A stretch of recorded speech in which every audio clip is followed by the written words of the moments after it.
Doctor Yunus স্যারকে যে 5 বছর ক্ষমতায় রাখতে চাওয়ার যে আপনাদের যে আবদার, এটা কি সাধারণ জনগণের পক্ষ থেকে আপনারা এখানে অবস্থান?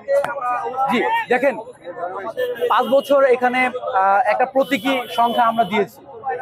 মানে ডক্টর বিষয়টা আবার এরকম না যে 5 বছর পরে ডক্টর মোহাম্মদ ইউনূসকে আমাদের লাগবে না।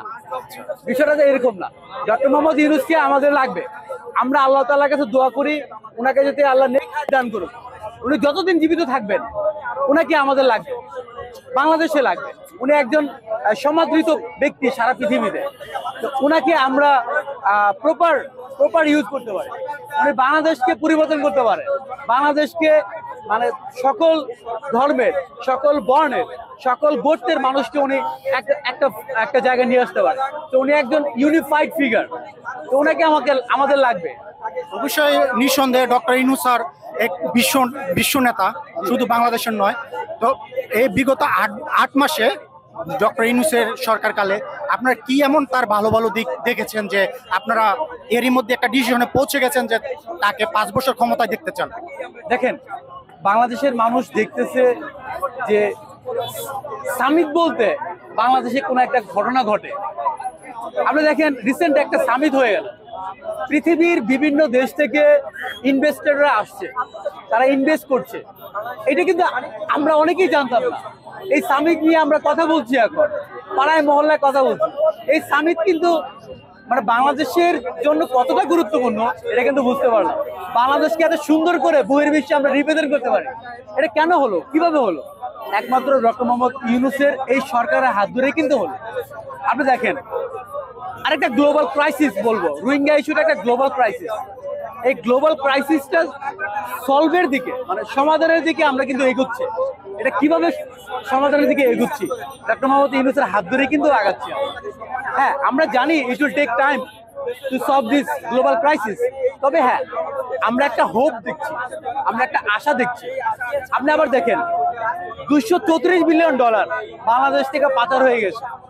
বাংলাদেশে এমন কোন রাজনৈতিক দল আছে, এমন কোন ব্যক্তি আছে যে এই $234 বিলিয়ন বাংলাদেশে ফিরিয়ে নিয়ে আসবে? আপনি দেখেন, আমরা বিশ্বাস করতে পারি, আমরা আশা রাখতে পারি ডক্টর মোহাম্মদ ইউনূস এই টাকাটা উনি বাংলাদেশে ফিরিয়ে নিয়ে আসতে পারবেন। আপনি দেখেন, ডক্টর মোহাম্মদ ইউনূস ইন্টারিম গভর্নমেন্টের রেসপন্সিবিলিটি নেওয়ার পরের থেকে বাংলাদেশের বাইরে যারা রিমিটেন্স যোদ্ধারা আছে তারা কিন্তু অনেক অনুপ্রাণিত বোধ করছে। দেখেন, ওনারা কিন্তু এখন যত পারে রেমিটেন্স পাঠাচ্ছে। কেন পাঠাচ্ছে?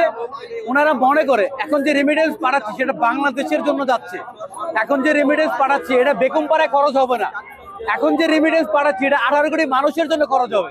সুতরাং মানুষ কিন্তু রেমিটেন্স পাঠানোর জন্য অনুপ্রাণিত অনুভব করছে। তো এই বিষয়গুলো কিন্তু আমাদেরকে আশা জাগায়। তো ডক্টর মোহাম্মদ ইউনূসকে আমাদের কি দরকার? আগামীতে নির্বাচন হবে, যে কোনো রাজনৈতিক দল আসবে, কিন্তু এট দ্য সেম টাইম আমরা আহ্বান করব বাংলাদেশের মানুষকে যে ডক্টর মোহাম্মদ ইউনূসকে লাগে, যে রাজনৈতিক দলে আসুক না কেন, ডক্টর মোহাম্মদ ইউনূসের সাথে আপনারা কাজ করবেন এবং এতে বাংলাদেশ এগিয়ে যাবে। বিএনপি সহ জামায়াত ইসলাম গতকালকে যে ইয়াটা হলো, তো সেখানে তারা একটা নির্বাচনের রুটম্যাপ চাচ্ছে। তো বিএনপি যারা এখন আপনার অতি সত্বর নির্বাচন চাচ্ছে, তাদেরকে আপনি কিছু যদি বলার। দেখেন, বিএনপি, জামাত এবং অন্যান্য রাজনৈতিক দল ওনারা তো ওনাদের পলিটিক্যাল বক্তব্য দিবেন, এটা ওনাদের রাজনৈতিক বক্তব্য। এবং প্রতিটা রাজনৈতিক দলই কিন্তু নির্বাচনমুখী হয়। তো নির্বাচনমুখী যদি ওনারা না হন, ওনাদের দলের ভিতরেই তো কমান থাকবে না। ওনাদের যে লক্ষ লক্ষ কোটি কোটি কর্মী, এই কর্মীদেরকে তো আপনার একটা চেন অফ কমান্ডে রাখতে হবে। আমি যেটা মনে করি, ইটস মাই পার্সোনাল অ্যানালাইসিস, যে যদি ওনারা নির্বাচন না চান, ওনারা যদি নির্বাচনমুখী না হন, ওনার দলেই তো ভাঙন হবে। তো এটা মনে করি যে এটা ওনাদের রাজনৈতিক বক্তব্য এবং আই অ্যাপ্রিসিয়েট দ্যাট, ওনারা যেটা চাইতেই পারে। আচ্ছা, বিগত সময় আমরা দেখেছি যে আওয়ামী লীগের সময় সাধারণত যারা ছোটখাটো বা কোনো একটা ইয়ে নিয়ে বসতো, যেরকম আপনারা যেভাবে বসছেন সরকারের ব্যাপারে, তারা বসতে দিত না, প্রায় সময় দেখা গেছে। আবার একটু বিগত সময় আওয়ামী লীগের সময় বলতে গেলে অনেক সময় দেখা গেছে এরকম কোনো একটা আবদার নিয়ে বসলে সরকারের ক্ষেত্রে সেক্ষেত্রে তারা অনেক ধরনের দুর্ঘটনার সম্মুখীন হইতো। হ্যাঁ। এখন আপনাদের কোনো একটা নিরাপত্তার ব্যাপার আছে এখানে, আপনাদের এরকম কোনো ফেস করছেন কিনা প্রবলেমের, সরকার থেকে হোক বা বিএনপি হোক বা কোনো দল থেকে এরকম কোনো প্রবলেম হচ্ছে কিনা, প্রেশার হচ্ছে কিনা? না না, এখন পর্যন্ত আমাদের কোনো প্রেশার ফিল করছি না, আমাদের উপরে কোনো হুমকি নাই। দেখেন, এটাও কিন্তু প্রমাণ করে যে এখনো পর্যন্ত এই বর্তমান সরকারের প্রতি আমাদের আস্থা আছে, মানুষের আস্থা আছে। তো এখন পর্যন্ত আমরা কোনো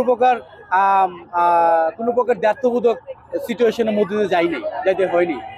এমনটা তো হতে পারে আপনারা কারোর সরকারের পক্ষ থেকে মদতে এখানে বসেছেন? না, এটা কোনো সরকারের পক্ষ থেকে না, সরকারের মদতে না, এটা আমাদের গণতান্ত্রিক অধিকার, আমরা চাইতে পারি। এবং কোন একটা পক্ষ যদি চান যে তিনি নির্বাচন চান, ওনাদেরও ওয়েলকাম, ওনারাও বসতে পারেন, ওনারাও বলতে পারেন আগামী 6 মাসের জন্য 6 মাসের মধ্যে নির্বাচন চাই, ওনারাও তো অবস্থান কর্মসূচি পালন করতে পারে। সো উই ওয়েলকাম দ্যাম, আমরা তাদেরকে স্বাগত জানাই। আচ্ছা, থ্যাংক ইউ ভাই। আপনার নামটা বলে যদি শেষ করেন। আমার নাম মাসুদ পারভেজ।